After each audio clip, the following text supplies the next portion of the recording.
नमस्कार, मेरी नई वीडियो में आप सबका हार्दिक स्वागत है। आज हम एक नए स्थान पर आए हैं जो कि न्यूली बिल्ड है अभी। तो ये शनि गांव के अपोजिट है। इसी प्रांगण में बगलामुख जी का मंदिर भी है और साथ में लक्ष्मी जी का, कुबेर जी का और भूदेवी का मंदिर भी है, जो कि मैं आपको पहले से दिखा चुकी हूँ।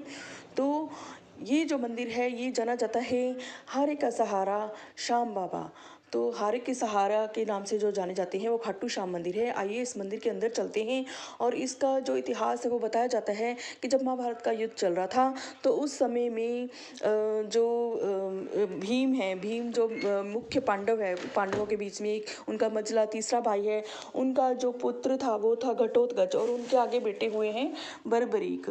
तो बर्बरी के एक दिन युद्ध को बात को सुनकर, क्योंकि उन्होंने शिव जी से अमोघ बाण प्राप्त कर रखे थे जिसको जो हरा पाना था वो मुश्किल था, तो उन्होंने अपनी माँ से युद्ध में जाने के लिए पूछा और आज्ञा मांगी। और तो उन्होंने कहा कि मुझे कैसा युद्ध करना चाहिए। तो उनकी माँ ने बताया कि जो युद्ध में पक्ष हार रहा होगा तो आप उनकी तरफ से लड़िए, उनकी जीत को निश्चित करिए, क्योंकि उनको यही मालूम था कि शायद जो कौरव हैं उनके पास बहुत बड़ी सेना है। तो इसलिए वो जीत रहे होंगे और पांडव शायद हार रहे होंगे। तो उनका यही मंशा था कि वो पांडवों की तरफ से इनको लड़ना चाहिए। तो लेकिन जब वो युद्ध में पहुंचे तो वहाँ श्री कृष्ण ने इनको अपने विराट स्वरूप के दर्शन कराए, क्योंकि इनके पास शिव जी के अमोघ बाण थे और इसीलिए उन्होंने ब्राह्मण रूप धारण करके इनसे इनका शीश मांग लिया। तो जब इन्होंने शीश चढ़ा दिया और बिना सोचे और तुरंत, क्योंकि ये जान गए थे कि ये भगवान हैं, तो फिर उन्होंने एक आग्रह किया कि मुझे एक ऊंची चोटी पर मेरा सिर को रख दिया जाए ताकि मैं युद्ध को देख सकूं।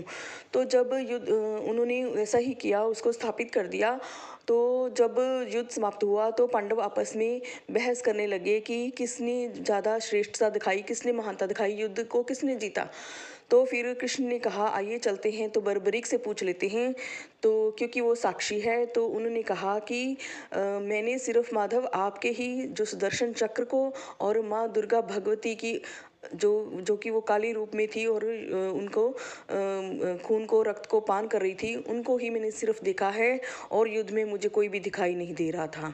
तो इस प्रकार से तो युद्ध का उन्होंने बताया। तो श्री कृष्ण ने उनको वरदान दिया कि जब कलयुग होगा तो आपको ही हारे का सहारे नाम से जाना जाएगा और जो भी आपकी शरण में आएगा उसकी विजय निश्चित होगी।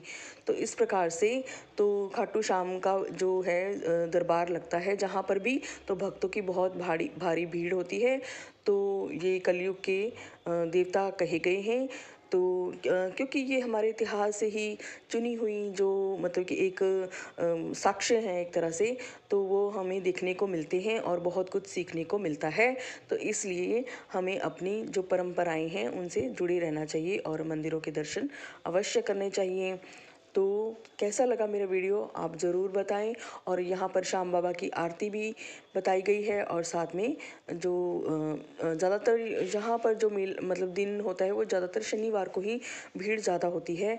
तो उस दिन ही लोग ज़्यादा आते हैं। तो बाहर जाकर हमने देखा, क्योंकि ये मूर्ति के आगे भी 3 तीर कमान रखे हुए हैं यहाँ पर भी, और साथ में जो बाहर जाकर तो आप देखेंगे कि दिए भी जल रहे हैं और साथ में जो है आरती पूजा और सामग्री का सावन सामग्री का भी सामान के लिए स्टॉल लगे हुए हैं। तो उसको आप निश्चय ही प्राप्त कर सकते हैं। तो आगे बढ़कर हम